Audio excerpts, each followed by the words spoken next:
Hi guys, welcome back to my YouTube channel content box.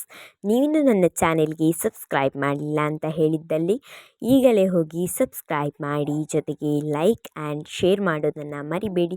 ಬನ್ನಿ ಇವತ್ತಿನ ವ್ಲಾಗನ್ನು start ಮಾಡುವ. Let's start the video. ನಿಮಗೇನು ಈ ವಿಡಿಯೋ ನೋಡಿ ಅನ್ನಿಸಿರ್ಬೋದು, ಎಲ್ಲಿದ್ದಾಳೆ ಇವಳು ಅಂತ ಹೇಳಿಬಿಟ್ಟು. ನಾನು ನನ್ನ ಅಜ್ಜಿ ಮನೆಯಲ್ಲಿ ಇದ್ದೆ. ಅಂದರೆ ಇದು ಇವತ್ತಿನ ವ್ಲಾಗ್ ಅಲ್ಲ, ಇದು ಮೊನ್ನೆ ಒಂದು ಪೂಜೆ ಇತ್ತಂತೇಳಿ ನಾವು ಅಜ್ಜಿ ಮನೆಗೆ ಹೋಗಿದ್ವಿ. ಆಗ ನಾನು ಕೆಲವೊಂದು ವೀಡಿಯೋ ಮಾಡ್ಕೊಂಡಿದ್ದೆ, ಅದನ್ನು ನಾನು ಈಗ ಹಾಕ್ತಾ ಇದ್ದೇನೆ. ಯಾಕಂದರೆ ಅದನ್ನೇ ಹಾಕಲಿಕ್ಕೆ ಆಗೋದಿಲ್ಲ, ಅದಕ್ಕೆ ಬೇರೆ ವೀಡಿಯೋದ ಜೊತೆಗೆ ಮಿಕ್ಸ್ ಮಾಡಿ ಹಾಕ್ತಾ ಇದ್ದೇನೆ. ಇದು ನಾವು ಹೋಗಿ ಬಂದು ತುಂಬ ದಿನ ಆಯಿತು. ಹಾಗೆ ನೋಡಿ ಎಷ್ಟೊಂದು ಹೂಗಳೆಲ್ಲ ಇದೆ ಅಂತ. ಈ ವಿಡಿಯೋ ಇನ್ನೂ ಸ್ವಲ್ಪದಲ್ಲಿ ಮುಗೀತದೆ, ಆಮೇಲೆ ನೆಕ್ಸ್ಟ್ ವಿಡಿಯೋ ಬರ್ತದೆ, ಅಲ್ಲಿಂದ ನಾನು ವಾಯ್ಸ್ ಕೊಡ್ತೀನಿ. ಓಕೆ ಗಾಯ್ಸ್, ಈಗ ನೋಡ್ತಾ ಇರ್ಬೋದು, ಇದು ನಮ್ಮ ಮಾಮಿಯ ಮನೆ. ನಮ್ಮ ಅಜ್ಜಿ ಮನೆಗೆ ಹೋಗಿ ಒಂದು 2 ವಾರ ಕಳೆದಾದಮೇಲೆ ನಮ್ಮ ಮನೆಗೆ ಇನ್ನೊಬ್ಬ ಅಜ್ಜಿ ಬಂದಿದ್ದರು. ಅವರನ್ನು ಬಿಡಲಿಕ್ಕೆ ಅಂತ ಹೇಳಿ ನಾವು ಇಲ್ಲಿಗೆ ಬಂದಿದ್ವಿ. ಹಾಗೆ ಸ್ವಲ್ಪ ವ್ಲಾಗ್ ಕೂಡ ಮಾಡಿಕೊಂಡೆ. ನೋಡಿ, ಇದು ದನದ ಹಟ್ಟಿ, ದನ ಇಲ್ಲ, ಆ ಕಡೆ ಎಲ್ಲೋ ಕಟ್ಟಿದ್ದಾರೆ ಅಂತ ಹೇಳಿದರು. ಹಾಗೆ ನಾನು, ಅಮ್ಮ ಮತ್ತು ಅಜ್ಜಿ ಮತ್ತೊಬ್ಬರು ದೊಡ್ಡಮ್ಮ ಅವ್ರು ಬಂದಿದ್ದರು. ಹಾಗೆ ವ್ಲಾಗ್ ಮಾಡಿತ್ತು. ಹಲಸಿನಕಾಯಿ ಎಲ್ಲ ಆಗಿದೆ. ಆ ಕಡೆ ಒಂದು ನದಿ ಉಂಟು, ಅಲ್ಲಿಗೆ ಹೋಗ್ಲಿಕ್ಕೆ ಆಗಲಿಲ್ಲ. ನೋಡಿ, ನಮ್ಮ ಮನೆ ಹತ್ತಿರ ಇರುವ ಹಾಗೆ ಇವರಲ್ಲಿ ಕೂಡ ಫುಲ್ ಗ್ರೀನರಿ ಉಂಟು ಸುತ್ತಮುತ್ತ. ಹಾಗೆ ನೋಡಿ, ಇದೇ ಮನೆ, ಹಂಚಿನ ಮನೆ ನಮ್ಮಗೆ. ಹಾಗೆ ನೋಡಿ, ಬೆಕ್ಕು ನಮ್ಮ ಕಂಟಪ್ಪನಾಗೆ ಇದ್ದಾನೆಲ್ಲ, ಕಲರ್ ಮಾತ್ರ ಚೇಂಜ್. ಹತ್ರ ಹೋಗುವಾಗ ಓಡ್ತಿದ್ದ, ಹಾಗಾಗಿ ನಾನು ಅಡ್ಡ ಒಮ್ಮೆ ಉದ್ದ ಒಮ್ಮೆ ವ್ಲಾಗ್ ಮಾಡ್ತಾಯಿದ್ದೆ, ಹಾಗಾಗಿ ಸರಿ ಬರಲಿಲ್ಲ ಅಷ್ಟೇ.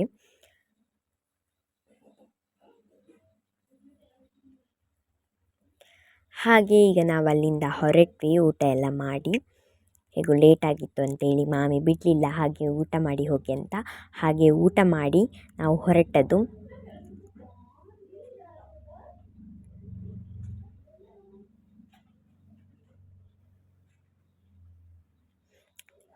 ಇನ್ನೊಂದು ಮಾಮಿ ಮನೆಗೆ, ಮೇಲೆ ಇನ್ನೊಂದು ಮಾಮಿ ಮನೆ ಉಂಟು, ಅಲ್ಲಿಗೆ ಹೋಗೋದು.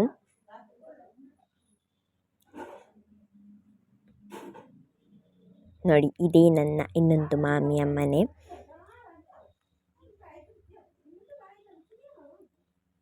ಹಾಗೆ ಇಲ್ಲಿ ಕೂಡ ಸ್ವಲ್ಪ ಹೊತ್ತಿದ್ದು ಮತ್ತು ಇಲ್ಲಿಂದ ಹೊರಡುವ ಅಂತ ಇದ್ವಿ. ಇಲ್ಲಿ ನೋಡಿ 2 ನಾಯಿಗಳುಂಟು, ಅದು ನನಗೆ ಜೋರು ಮಾಡಿತ್ತು. ಹಾಗೆ ನಾನು ಹೆದರಿದೆ, ಹಾಗೆ ವ್ಲಾಗ್ ಕಟ್ ಮಾಡಿದೆ, ಇಲ್ಲಿಗೆ ನಿಲ್ಲಿಸಿದೆ. ಹಾಗೆ ಈಗ ನಾವು ಮನೆಗೂ ಬರ್ತಾ ಇದ್ದೇವೆ ರಿಟರ್ನ್. ಹಾಗೆ ಬರುವಾಗ ಕೂಡ ಸ್ವಲ್ಪ ವ್ಲಾಗ್ ಮಾಡಿದೆ. ಓಕೆ, ಹಾಗಾದರೆ ನಾನು ಮನೆಗೆ ಹೋಗಿ ವ್ಲಾಗನ್ನು ಕಂಟಿನ್ಯೂ ಮಾಡ್ತೇನೆ. ಹಾಗೆ ನಿಮಗೆ ಇವತ್ತು ನಾನೊಂದು ಬೆಳ್ಳುಳ್ಳಿ ಕ್ರಾಫ್ಟ್ ಹೇಗೆ ಮಾಡೋದಂತ ಕೂಡ ಹೇಳಿಕೊಡುವ ಅಂತ ಅಂದ್ಕೊಂಡಿದ್ದೇನೆ, ನೋಡುವ. ಓಕೆ ಗಾಯ್ಸ್, ಈಗ ನಾನು ಮನೆಗೆ ರೀಚ್ ಆಗಿ ಬೇಕಾಗಿರುವ ವಸ್ತುಗಳನ್ನೆಲ್ಲ ರೆಡಿ ಮಾಡಿಕೊಂಡು ವಿಡಿಯೋ ಮಾಡೋಣ ಅಂತ ಹೇಳಿ ಕೂತೆ. ಈಗ ನಿಮಗೆ ನಾನು ಫಸ್ಟಿಗೆ ಏನೆಲ್ಲ ಬೇಕಂತೇಳಿ ಹೇಳ್ತೇನೆ. ನೋಡಿ, ಇದು ಬಿಳಿ ನೂಲು, ರೀಲ್ ಅಂತ ಹೇಳ್ತೇವಲ್ವ, ಅದು ಬೇಕು. ಆಮೇಲೆ 3 ಬೆಳ್ಳುಳ್ಳಿಯ ತೊಟ್ಟು ಬೇಕು. ಬೆಳ್ಳುಳ್ಳಿ ಹೆಸರು ತೆಗೆದು ಅದರ ತೊಟ್ಟು ಬೇಕು. ಬೆಳ್ಳುಳ್ಳಿ ಇದು ಬೇಡ, ತೊಟ್ಟು ಮಾತ್ರ. ಆಮೇಲೆ ಒಂದು ಸೀಸರ್ ಅಂದರೆ ಕತ್ತರಿ. ಆಮೇಲೆ ಹತ್ತಿ. ನನ್ನ ಹತ್ರ ಹತ್ತಿ ಇರಲಿಲ್ಲ, ಹಾಗಾಗಿ ನಾನು ಗೊಂಬೆಯ ಇದನ್ನು ತಗೊಂಡಿರುವಂಥದ್ದು. ನೀವು ಪ್ಯೂರ್ ಹತ್ತಿ ಇದ್ದರೆ ಪ್ಯೂರ್ ಹತ್ತಿ ತಗೊಳ್ಬೋದು. ಆಮೇಲೆ ಪ್ಲಾಸ್ಟಿಕ್ ಕವರ್ ಬೇಕು. ಫಸ್ಟಿಗೆ ನೋಡಿ, ಈ ಪ್ಲಾಸ್ಟಿಕ್ ಕವರನ್ನು ಸರಿಯಾಗಿ ಬಿಡಿಸ್ಕೊಳ್ಬೇಕು. ಆಮೇಲೆ ಇದರಲ್ಲಿ ಒಂದು ಕೈ ಹಿಡಿಯಷ್ಟು ಹತ್ತಿಯನ್ನು, ಅಥವಾ ಸ್ವಲ್ಪ ಚಿಕ್ಕದಾದರೆ ಚಿಕ್ಕ ಬೆಳ್ಳುಳ್ಳಿ ಮಾಡೋದಾದರೆ ಸ್ವಲ್ಪ ತಗೊಂಡು ಆ ತೊಟ್ಟೆ ಏನೆಂದರೆ ಅಂದರೆ ಪ್ಲಾಸ್ಟಿಕ್ ಕವರ್ನ ಒಳಗಡೆ ಇಟ್ಟು ನಮ್ಮ ಹ್ಯಾಂಡಿಂದ ಅದನ್ನು ರೋಲ್ ಮಾಡ್ತಾ ಬರಬೇಕು ರೌಂಡಾಗಿ. ಹೀಗೆ ಮಾಡಿ ಆದಮೇಲೆ ಕತ್ತರಿಯ ಸಹಾಯದಿಂದ ಅಂದರೆ ಸ್ವಲ್ಪ ತೊಟ್ಟು ಥರ ಬಿಟ್ಟು ಉಳಿದ ಭಾಗವನ್ನು ನಾವು ಕಟ್ ಮಾಡಬೇಕು.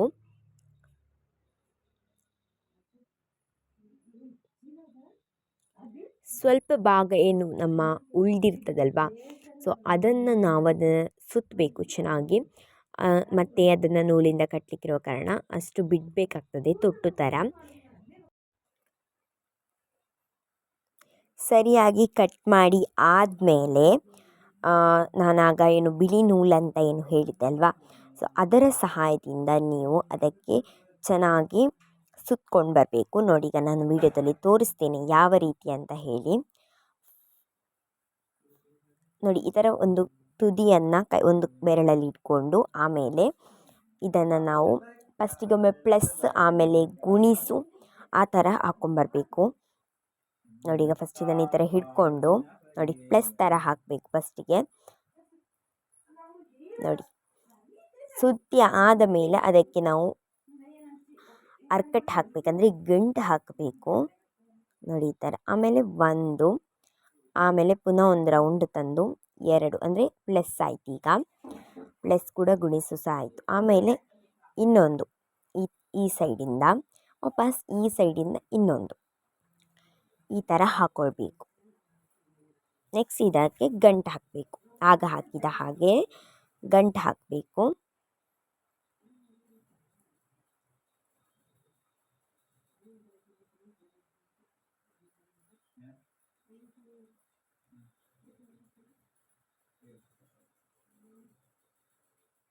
ಓಕೆ, ಈಗ ಆ ತೊಟ್ಟಿಗೆ ಇದನ್ನು ಸುತ್ತಿಕೊಂಡು ಬರಬೇಕು. ಬಳ್ಳಿಯನ್ನು ತೊಟ್ಟು ಗಟ್ಟಿ ಆಗಬೇಕಲ್ವ, ಅದಕ್ಕೆ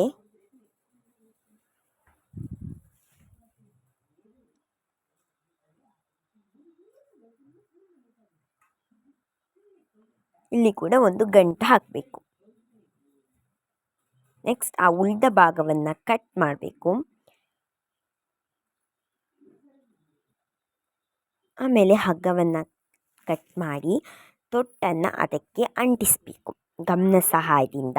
ನನ್ನ ಹತ್ರ ಸ್ವಲ್ಪ ಗಮ್ ಖಾಲಿ ಆದ ಕಾರಣ ನಾನು ಅಡ್ಜಸ್ಟ್ ಮಾಡ್ತಾ ಇದ್ದೇನೆ ಅಷ್ಟೇ.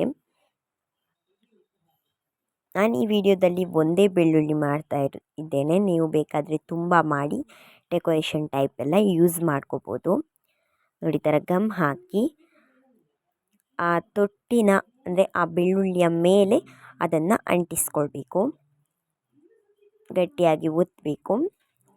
ಆಮೇಲೆ ಇದನ್ನು ನಿಮ್ಮ ಮನೆಯಲ್ಲಿ ಕೆಲವೊಂದು ಕಡೆ ಇರಬಹುದು ಒಂದು ಗೆರೆ ಚಾರ್, ಅಲ್ಲಿ ಇಟ್ಟರೆ ಚೆನ್ನಾಗಿ ಒಣಗ್ತದೆ. ಅಂದರೆ ಮಗುಚೋದು ಎಂತ ಆಗೋದಿಲ್ಲ. ನೋಡಿ, ಈ ಥರ ತೂತಿನ ಚಾರಲ್ಲಿ ಇಡಬಹುದು, ಬೇಗನೆ ಒಣಗ್ತದೆ. ಓಕೆ, ನಾನು ಒಂದೇ ಮಾಡಿದ್ದೇನೆ, ನೀವು ಬೇಕಾದ್ರೆ ತುಂಬ ಮಾಡಬಹುದು. ನೋಡಿ, ಈ ಥರ ಈಗ ಕಂಪ್ಲೀಟಾಗಿ ಒಣಗಿದೆ, ಹಾಗಾಗಿ ತೋರಿಸ್ತಾ ಇದ್ದೇನೆ. ಓಕೆ, ಇಷ್ಟೇ ಮಾಡೋದು ವಿಧಾನ. ನೀವು ಕೂಡ ಒಮ್ಮೆ ಟ್ರೈ ಮಾಡಿ, ಡೆಕೋರೇಟ್ ಮಾಡಿ ಎಲ್ಲ ಯಾವ ಥರ ಮಾಡೋದು ಅಂತ ಹೇಳಿ ಬೆಳ್ಳುಳ್ಳಿ ಕ್ರಾಫ್ಟನ್ನು. ಸೊ ಅದೇ ರೀತಿ ನೀವು ಮಾಡಿ ಮನೆಯಲ್ಲಿ ಸರಿಗೆ ಮೂಲಕ ಅಥವಾ ಯಾವುದರ ಮೂಲಕ ಕಟ್ಟಿ ಅಡುಗೆ ರೂಮಲ್ಲಿ ಇಡ್ಬೋದು. ತುಂಬ ಚೆನ್ನಾಗಿ ಕಾಣಿಸ್ತದೆ ಅದು. ಓಕೆ ಗಾಯ್ಸ್, ಇವತ್ತಿನ ವಿಡಿಯೋ ಇಷ್ಟೇ. ಈ ವಿಡಿಯೋನ ಇಲ್ಲಿಗೆ ಎಂಡ್ ಮಾಡ್ತಾ ಇದ್ದೀನಿ. ಇಷ್ಟ ಆದರೆ ಲೈಕ್, ಶೇರ್, ಸಬ್ಸ್ಕ್ರೈಬ್ ಮಾಡೋದನ್ನು ಮರಿಬೇಡಿ. ನೆಕ್ಸ್ಟ್ ವಿಡಿಯೋದಲ್ಲಿ ಸಿಗೋಣ. ಅಲ್ಲಿವರೆಗೆ take care, bye bye. Thank you for watching.